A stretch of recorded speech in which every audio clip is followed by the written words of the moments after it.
Hello friends, आप सभी का स्वागत है हमारे नए यूट्यूब चैनल एडुटेनमेंट पर।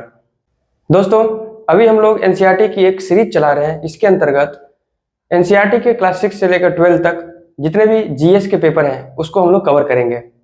इसी सीरीज के अंतर्गत अभी हम लोग एनसीईआरटी ज्योग्राफी क्लास 6 को देख रहे हैं। आज का हमारा चैप्टर है चैप्टर नंबर 4, मानचित्र, मैप्स। ठीक है, तो आइए दोस्तों शुरू करते हैं आज का लेक्चर। सबसे पहला टॉपिक है ग्लोब वर्सेस मानचित्र। देखिए दोस्तों, इस टॉपिक को हमने पिछले वीडियोस में भी डिस्कस किया है। एक बार फिर से रिकैप कर लेते हैं कि ग्लोब किसे कहेंगे और मानचित्र किसे कहेंगे। तो देखिए, ग्लोब हो गया कि जो पृथ्वी का आकार है लगभग गोल सा है। एक्चुअल में जियोइड है, लेकिन लोग सहूलियत के लिए क्लास 6 के स्टैंडर्ड के हिसाब से उसे गोल कह देते हैं। ठीक है, संतरे के आकार का। तो पृथ्वी की जो वास्तविक स्थिति है, वास्तविक आकार है, वैसा ही एक ग्लोब बनाया जाता है और उस गोल सरफेस पर पूरी पृथ्वी का नक्शा उतारा जाता है। ठीक है, तो अगर गोल सरफेस पर हम नक्शा बनाते हैं तो उसको कहेंगे ग्लोब। ठीक है, और अगर प्लेन शीट पर कोई नक्शा बनाते हैं तो उसको हम क्या कहेंगे? मानचित्र। ठीक है, यही डिफरेंस है, प्लेन शीट पर मानचित्र और गोल सरफेस पर बनाते हैं, ग्लोब पर अगर बनाते हैं तो ग्लोब। ठीक है, और जो प्लेन शीट पर बनाते हैं मानचित्र, इनका ही जो कलेक्शन है, बहुत सारे मानचित्र, मान लीजिए कि सभी देशों का अलग अलग मानचित्र बना लेते हैं, एक पूरी दुनिया का मानचित्र बना लेते हैं।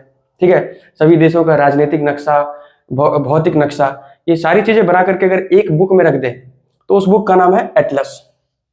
ठीक है, तो आप अगर ज्योग्राफी पढ़ रहे हैं, अगर आप भूगोल पढ़ रहे हैं, तो आपके पास ये बुक होना आवश्यक है, एटलस की। ठीक है, बहुत सारी पब्लिकेशन आती है, जो भी आपको अच्छा लगे आप उसको इस्तेमाल कर सकते हैं। एक ऑक्सफोर्ड की आती है, उसको आप ले सकते हैं, ऑक्सफोर्ड एटलस। चलिए, अगला टॉपिक है कि मानचित्र के कितने प्रकार होते हैं। क्लियर है? तो मानचित्र के प्रकार को समझिए। मानचित्र 3 प्रकार का होता है। ठीक है, 3 प्रकार के कौन कौन से मानचित्र हैं? देखिए, पहले नंबर पर है भौतिक मानचित्र, फिजिकल मैप, राजनीतिक मानचित्र, पॉलिटिकल मैप, या थीमेटिक मानचित्र, थीमेटिक मैप। ठीक है, अब समझते हैं ये तीनों क्या है। तो दोस्तों, अगर आपको किसी क्षेत्र की ज्योग्राफिकल वस्तुएं दिखानी है, जैसे कि पहाड़, पठार, नदियां, है ना, मरुस्थल, ये चीजें अगर दिखानी है, जो भौतिक चीजें हैं, भौतिक रूप से मौजूद हैं, उनको दिखाने के लिए हम जो नक्शा यूज करेंगे उसको हम कहेंगे भौतिक मानचित्र। पहाड़, पठार, मरुस्थल, इन चीजों को अगर दिखाए तो कहेंगे भौतिक मानचित्र। अब दोस्तों, दूसरे नंबर पर है राजनीतिक मानचित्र, पॉलिटिकल मैप। पॉलिटिकल मैप में अगर किसी नक्शे में हम लोग किसी क्षेत्र विशेष की सीमा निर्धारित कर रहे हैं, जैसे कि किसी देश की सीमा, किसी राज्य की सीमा, या किसी जिले की सीमा अगर हम दिखा रहे हैं, तो उस नक्शे को क्या कहेंगे? राजनीतिक मानचित्र। ठीक है, जैसे कि इंडिया का मैप हो गया, जिसमें सारे राज्यों का लेखा जोखा रहता है, बिहार, झारखंड, यूपी, ओडिशा, ऐसे करके अगर राज्यों का नक्शा आउटलाइन किया हुआ है तो उसको हम लोग क्या कहेंगे? राजनीतिक मानचित्र। इसी प्रकार पूरी दुनिया में सारे देशों का राजनीतिक मानचित्र होता है, जहां तक उस देश का कब्जा है। तो इस प्रकार की चीजों को दिखाने के लिए जिस मानचित्र का यूज करते हैं उसको कहते हैं राजनीतिक मानचित्र। किसी क्षेत्र की बाउंड्री को दिखाने के लिए हम लोग राजनीतिक मानचित्र का इस्तेमाल करते हैं। ठीक है, अब आ गया थीमेटिक मानचित्र।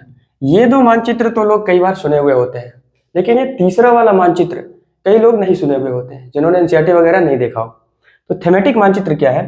अब देखिए, हमने फिजिकल चीजें दिखा दी, पॉलिटिकल चीजें दिखा दी।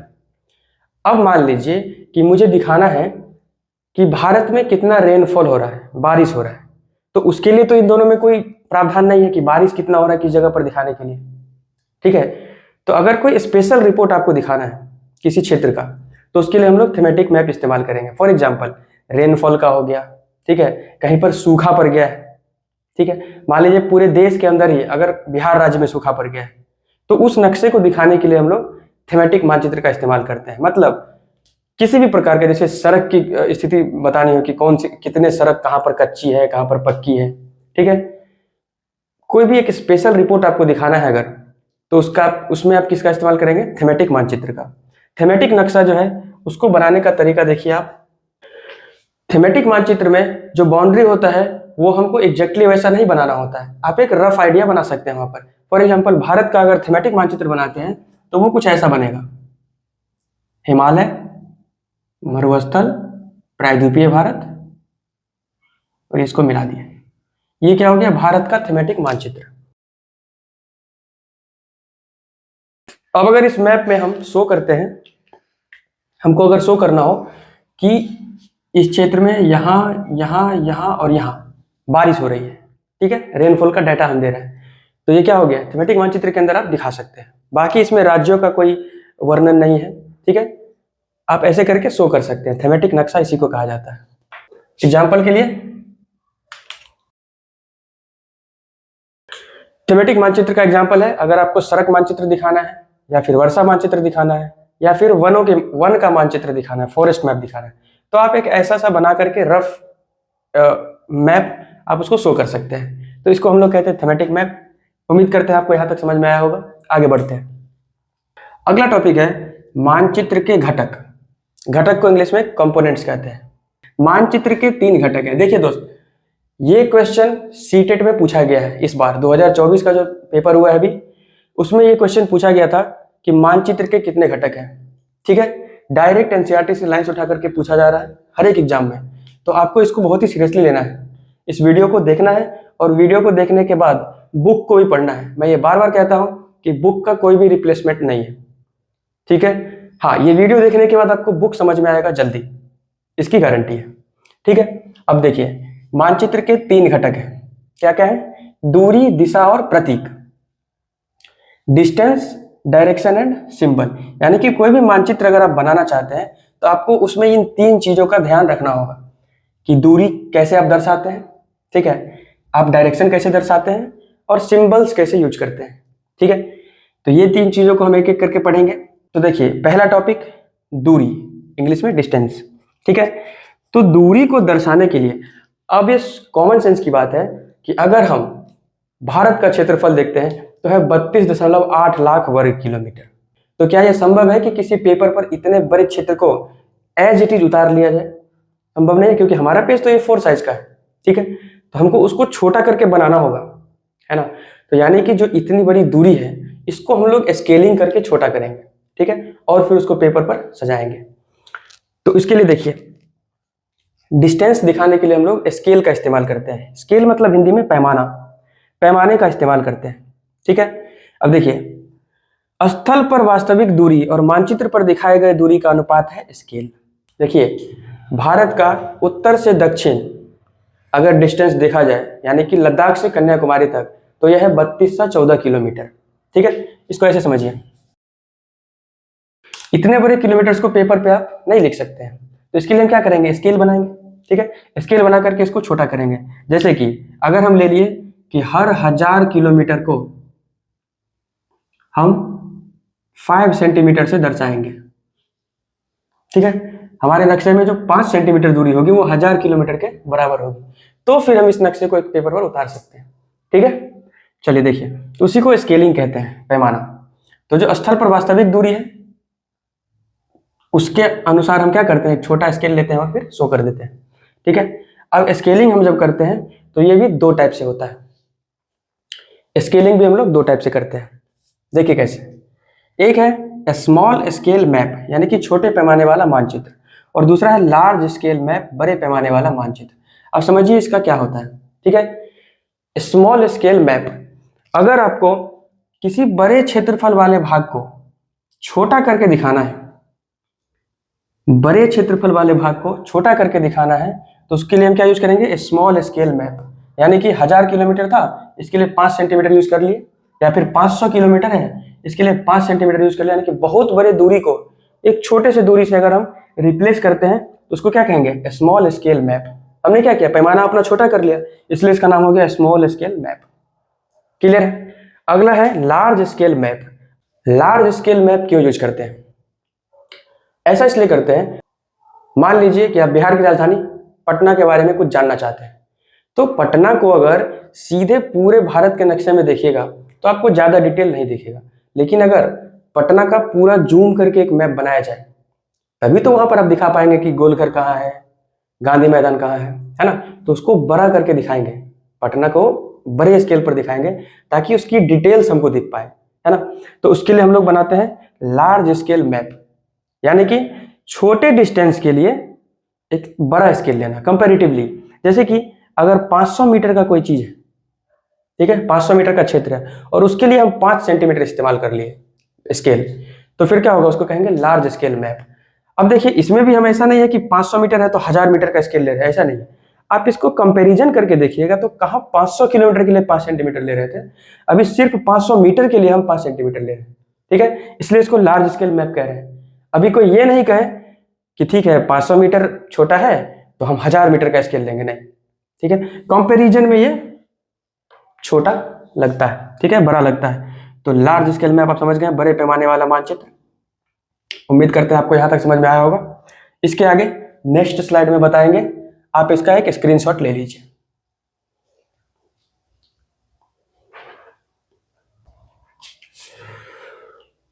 तो फ्रेंड्स हमारा अगला टॉपिक है डायरेक्शन। मानचित्र के 3 घटकों में से दूसरा घटक दिशा या डायरेक्शन, ठीक है। इसके 4 प्रधान दिग बिंदु होते हैं, इंग्लिश में कहा जाता है कार्डिनल पॉइंट्स, ठीक है। 4 मुख्य दिशा होते हैं बेसिकली, नॉर्थ, ईस्ट, साउथ और वेस्ट, उत्तर, पूरब, दक्षिण और पश्चिम, ठीक है। कितने हो गए कार्डिनल पॉइंट्स? 4 प्रधान दिग बिंदु हैं, ठीक है। अब इसको समझिए कि कितनी दिशाएं होती हैं। हालांकि पिछले वीडियोज में भी हमने इस चीज को डिस्कस किया है, फिर से एक बार देखते हैं। अगर हमारे सामने सूर्य है, आप अगर किसी जगह पर खड़े हैं और आपको वहां की दिशा पता करनी है कि कौन सा दिशा किधर है, उत्तर किधर है, पूरब किधर है, पश्चिम और दक्षिण किधर है, तो आप सबसे पहला काम करिए कि अगर दिन का टाइम है, दोपहर से पहले का समय है, ठीक है, तो आप सूर्य की तरफ मुंह करके खड़े हो जाइए, वो होगा पूरब दिशा, क्योंकि शाम के टाइम में पश्चिम दिशा में सूर्य होता है, ठीक है, दोपहर के बाद। तो दोपहर से पहले का समय है तो आप सामने सूर्य के सामने चेहरा करके खड़े हो गए, ये पूरब हो गया। इसके ठीक पीछे पश्चिम हो गया।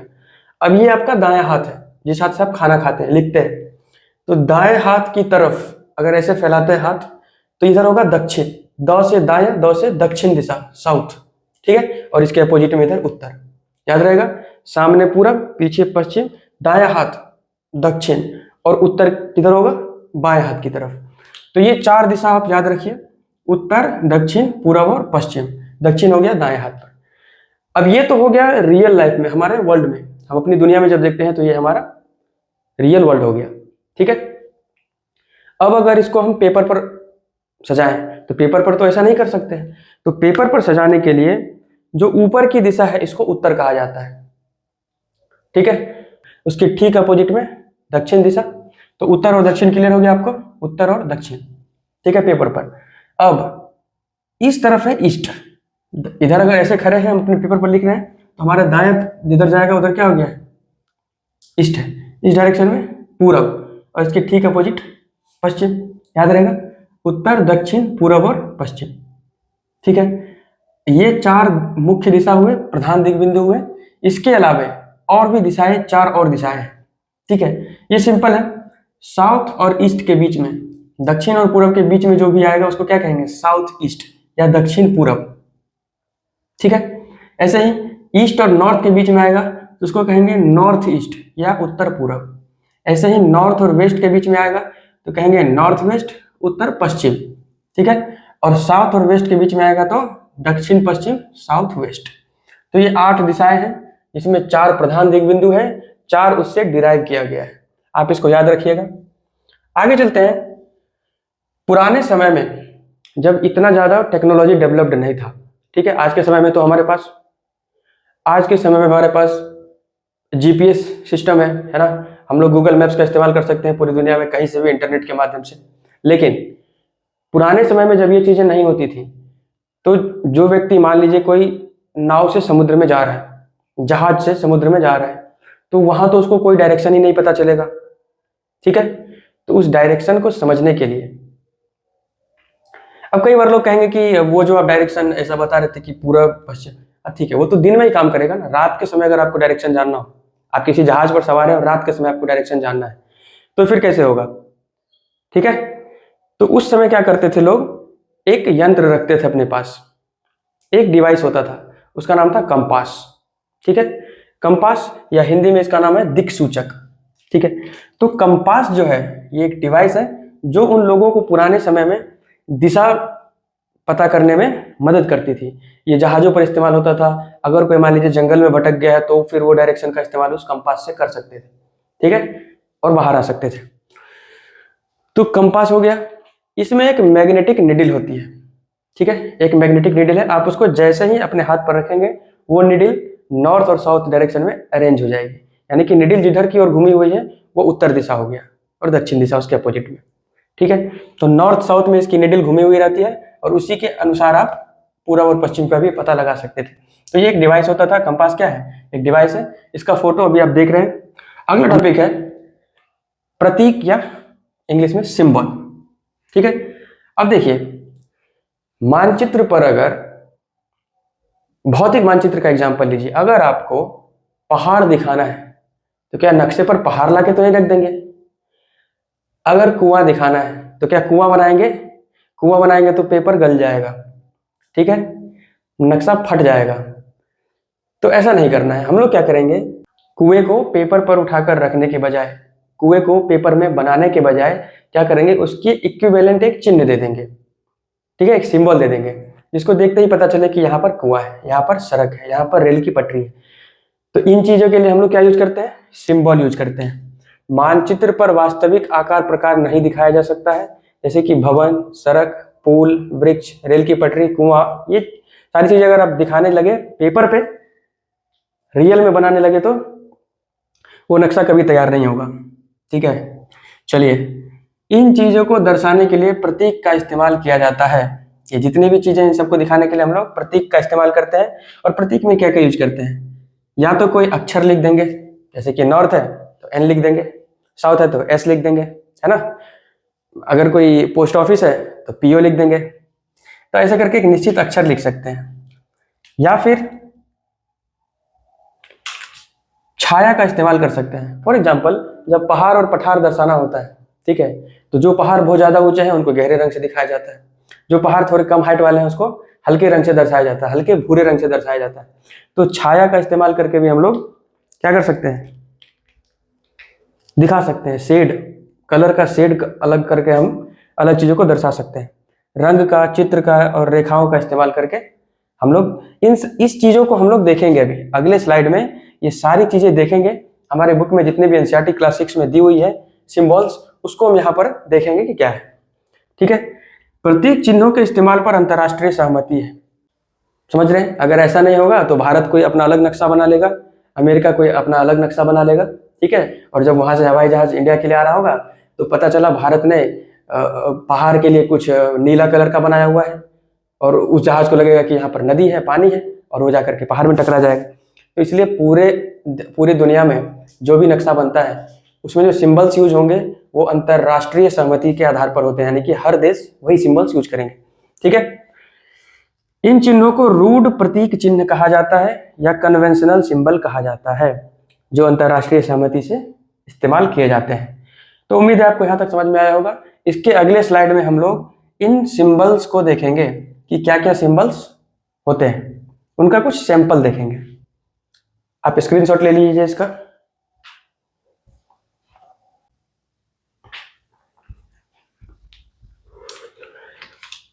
तो आइए दोस्तों देखते हैं हम लोग सिंबल्स। ये हमारे एनसीईआरटी के बुक में दिया हुआ है। इन सिंबल्स को आप एक बार देखिए, और जब कभी मौका मिले आपको कहीं ये दिखे तो फिर आप उसको समझने का प्रयास करिएगा, ठीक है। जैसे कि अगर इस प्रकार का आप कभी रेलवे में चलते हैं, रेल से चलते हैं, और इस प्रकार का फोटो बना हुआ दिखे तो समझिए वो बड़ी लाइन है, ठीक है। अगर इस प्रकार का फोटो दिखे तो मीटर लाइन, ये रेलवे स्टेशन का सिंबल है। ये बहुत सारे सिंबल है जो आपको मैप्स में इस्तेमाल करना होता है। अगर कहीं पर पक्की सड़क को दर्शाना है तो 2 सीधी रेखा खींची जाएगी, ठीक है, कंटिन्यूअस लाइन। और अगर कच्ची सड़क दर्शाना है तो ब्रोकन लाइन, टूटी हुई रेखा, 2 रेखाएं खींचेंगे कच्ची सड़क के लिए। कहीं की बाउंड्री, सीमा अगर दर्शाना है तो अगर अंतरराष्ट्रीय बाउंड्री है, ठीक है, तो 2 मोटी रेखा और बीच में 2 बिंदु, तो इसको अंतरराष्ट्रीय सीमा रेखा कहेंगे, ठीक है। अगर राज्य की सीमा रेखा दर्शा रहे हैं तो 1 लाइन, डॉट, फिर 1 लाइन, फिर 1 डॉट, ये हो गया राज्य की सीमा। और वही जिला की सीमा अगर दिखानी है तो डॉट बीच में नहीं आएगा, सिंपल लाइन्स होंगे। इसके बाद अगर नदियों को दर्शाना है तो ये ब्लू कलर का होता है, इस प्रकार का ब्लू कलर का दिया रहेगा नदियों का इंडिकेशन। कुआं के लिए गोल सा एक स्पॉट बना हुआ होता है, इसको कुआं कहेंगे। तालाब के लिए ऐसा एरिया घेरा हुआ रहेगा और बीच में थोड़ा सा नीला सा रहेगा। नीला मतलब हमेशा पानी होता है, देखिए नीला मतलब जलाशय, तो नीला पानी को दर्शाता है। अगर नहर को दर्शाना है तो दो सीधी रेखा, और देखो ये एक नदी हो गई, मुख्य नदी, इससे एक ब्रांच निकाल लिए तो ये हो गया नहर। पुल के लिए इस प्रकार का सिंबल यूज किया जाएगा। ये देखने में मंदिर जैसा है, गिरजाघर और मस्जिद, ये अपने धार्मिक स्थलों का सिंबल हो गया। ये छतरी है। कहीं पर अगर पोस्ट ऑफिस है तो सीधा पीओ लिख दिया जाएगा। पीओ लिखा रहेगा मतलब पोस्ट ऑफिस। पीटीओ लिखा मतलब post and telegraph office. PS लिखा मतलब पुलिस स्टेशन। अगर कहीं पर इस प्रकार का सिंबल है, बोर्ड लगा हुआ है, ऐसा साइन है, तो इसको कहेंगे बस्ती, है ना, बस्ती जहाँ पर लोग रहते हैं। और ये कब्रिस्तान, जहाँ पर मुस्लिम धर्म में मृत्यु के बाद दफनाया जाता है, इसको क्या कहते हैं, कब्रिस्तान। उसका सिंबल ऐसा है, ठीक है। अब इसके बाद देखिए अगला टॉपिक है हमारा रेखा चित्र। इसको इंग्लिश में कहते हैं स्केच मैप। अब इसको समझिए रेखा चित्र क्या है, ठीक है। रेखा चित्र को समझिए। अगर आपका कोई दोस्त, ठीक है, किसी और राज्य में है और वो आपके यहाँ आना चाहता है, तो आप उसको एक स्केच बना करके देंगे, एक रफ सा स्केच बना करके देंगे कि नजदीकी रेलवे स्टेशन पे आए, ठीक है, रेलवे स्टेशन पे आए, फिर वहां से उतर करके किसी बाजार का नाम देंगे कि इस बाजार तक आइए, ठीक है, इस बाजार के बाद आप इस चौक पे आइए। ऐसे करके आप उसको एक क्या करेंगे, अपने घर तक का एड्रेस देंगे, है ना, एक रफ स्केच बना करके देंगे, ठीक है। तो इसको कहा जाता है रेखा चित्र। जब आप एक कच्चा आरेख बनाते हैं, ठीक है, जिसका ये कोई मैप नहीं है, बस ये आप अपने हिसाब से बना करके दे रहे हैं, और इसमें कोई पैमाना भी तो नहीं यूज करते हैं, ठीक है। तो इसका देखिए डेफिनेशन क्या है, किसी क्षेत्र का बिना पैमाने वाले आरेखन, ठीक है। बिना पैमाने के खींचे गए कच्चे आरेख को रेखा चित्र मानचित्र कहते हैं। फॉर एग्जाम्पल, आप अपने दोस्त को अगर अपने घर का एड्रेस लिख करके डायरेक्शन दिखाते हुए दे रहे हैं तो उसको रेखा चित्र कहेंगे, ठीक है। दूसरा है खाका, या इंग्लिश में कहते हैं आउटलाइन। तो खाका क्या है, एक छोटे चित्र का बड़े पैमाने पर खींचा गया रेखा चित्र। ध्यान दीजिए यहाँ पर रेखा चित्र लिखा हुआ है, यानी कि जो कच्चा आरेख बनाएंगे, इसमें अगर कोई छोटा जगह है, ठीक है, और उसको जूम करके हम बड़ा दिखा रहे हैं पेपर पर, तो उसको क्या कहेंगे, खाका या आउटलाइन। यानी कि इसमें भी कोई पैमाना यूज हम लोग नहीं करेंगे, ठीक है। रेखा चित्र है तो बिना पैमाने का होगा, बस इसको हम बड़ा करके दिखा रहे हैं। क्लियर है। तो ये इसको आप क्या कर सकते हैं, अपने शहर का अगर रेखा चित्र बनाते हैं, एक रफ सा ड्राइंग बनाते हैं, तो उसको आप बना करके अपने दोस्त को दिखा सकते हैं। ये हो गया खाका, रेखा चित्र और खाका आप समझ गए। अब देखिए रंगों का उपयोग। नीला कलर हमेशा पानी को दर्शाएगा, जलाशय को दर्शाएगा, ठीक है।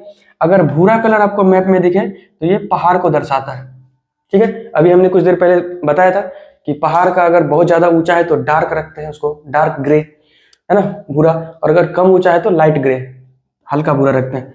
कहीं पर अगर पठार को दर्शाना है तो पीले कलर से, पीले से पठार को, और मैदान को हरे कलर से दर्शाया जाता है। तो उम्मीद करते हैं दोस्तों आपको यहाँ तक समझ में आया होगा। तो दोस्तों इसी के साथ हम लोग अपने चैप्टर नंबर 4 की समाप्ति की ओर पहुंच चुके हैं। उम्मीद करते हैं आपको सभी चीजें बारीकी से समझ में आई होगी। तो दोस्तों आप सभी का एक बार फिर से धन्यवाद हमारे चैनल से जुड़ने के लिए। अगर आप इस चैनल पर नए हैं तो इसको सब्सक्राइब करें, लाइक करें और अपने दोस्तों को शेयर करें ताकि वो भी इसका लाभ उठा सके, ठीक है। और इस वीडियो को देखने के बाद मेरा सलाह रहेगा कि आप एक बार एनसीईआरटी बुक जरूर पढ़ें, इससे आपको बहुत फायदा मिलेगा।